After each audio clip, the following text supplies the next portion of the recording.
In the modern muscle car world, the term Hellcat is instantly recognizable. It conjures images of supercharged V8 engines, screaming horsepower numbers, and cars that feel like they have been built to terrify tires and humble egos. Dodge has owned that name in recent years, turning it into a symbol of unapologetic excess. But what if I told you that decades before Dodge brought the Hellcat badge to life, another company, one from across the Atlantic, had already built something that captured the very same spirit. A car that was refined enough to carry a royal coat of arms, yet powerful enough to make experienced drivers sweat. This was the original Hellcat, and it came from Jaguar. The 1960s, when Jaguar was on a high. To understand why this car happened, we need to go back to the early 1960s. Jaguar was enjoying one of the greatest reputations in the entire automotive world. The company had dominated at Le Mans with the C-Type and D-Type, proving it could build fast, reliable, and advanced race cars. On the road, Jaguar had delivered the XK120 and XK140, and then stunned the world with the E-Type, a car that was faster than a Ferrari yet cost a fraction of the price. But while the E-Type stole headlines, there was another side to Jaguar. The company also had a history of building luxurious sedans, or saloons as the British called them, that were deceptively quick. This is where the seeds of the original Hellcat were planted. The Jaguar Mark II,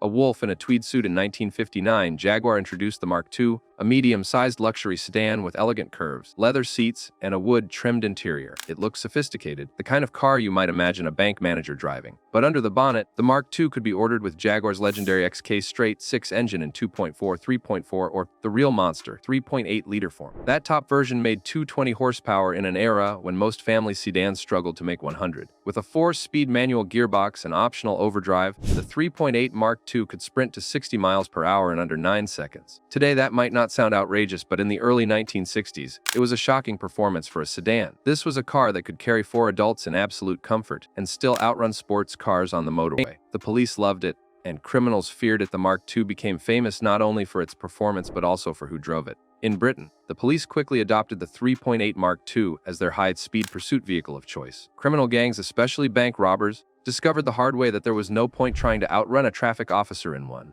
This led to an unusual arms race. Some criminals began using stolen Mark IIs themselves as getaway cars, knowing that they could match the police for speed and handling. The Mark II became so intertwined with high-speed chases that it appeared in countless films and television dramas of the era. But Jaguar was not finished. The Mark II was fast, but Jaguar wanted something even more refined and more capable. By the mid-1960s, competition was heating up. Mercedes-Benz was building sedans with impressive Autobahn pace. In America, muscle cars were starting to show up with huge horsepower numbers. Jaguar decided it needed to push the concept of the fast luxury suitable compared to other. The result was a car that, in spirit, was the original Hellcat, a car called the Jaguar 420G's predecessor, the Jaguar Mark X, and its more sporting evolution, the Jaguar 420 and 20G. But the real wildcat was hiding inside the story. Enter the Jaguar Mark X. The big cat with big power launched in 1961. The Mark X was Jaguar's flagship sedan.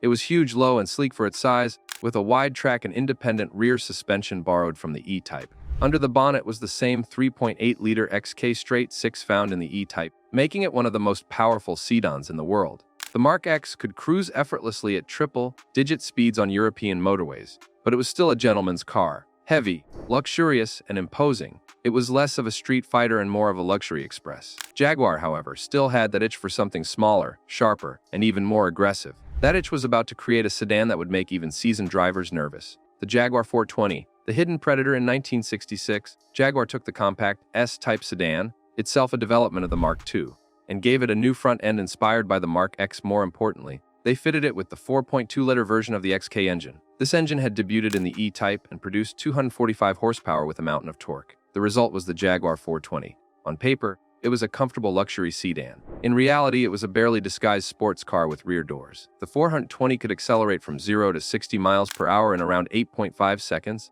making it one of the quickest sedans in the world. With disc brakes at all 4 wheels and that sophisticated independent rear suspension, it handled like no other four-door of its time. This was the car that, if given the modern language of marketing, would have been described as the Hellcat of the 1960s, a family car with sports car firepower. Why it was the original Hellcat? Think about the recipe that makes a modern Hellcat so shocking. You take a car that, at a glance, could be a sensible sedan. You then stuff it with an engine far more powerful than anyone expects. The result is something that can humiliate dedicated sports cars while still carrying your luggage. That was exactly what the Jaguar 420 did compared to other classes. It looked elegant, not aggressive. But if you pressed the accelerator hard, the rear tires would protest and the scenery would start moving very quickly indeed. The driving experience period testers often describe the 420 as deceptive. At low speeds, it was smooth, quiet and perfectly suited to long trips. But when pushed, the engine came alive with a growl that was pure racing heritage. The steering was precise, the suspension soaked up bumps without losing composure, and the brakes were reassuringly strong. In an era when many sedans still had drum brakes and soft suspensions, the Jaguar 420 felt like it belonged to the future. The overlooked fact: this was faster than many sports cars in the mid-1960s. Cars like the MGB, Triumph TR4, and Porsche 356 were considered desirable sports cars. Yet the Jaguar 420 could out-accelerate them, match or exceed their top speeds, and still carry 4 adults in comfort. It was the perfect car for someone who wanted one vehicle to do everything: cruise in luxury during the week, and then surprise sports cars on the weekend. The Daimler Sovereign twist here is where the story gets another interesting chapter. Jaguar owned Daimler at the time, and they produced a badge-engineered version of the 420 called the Daimler Sovereign.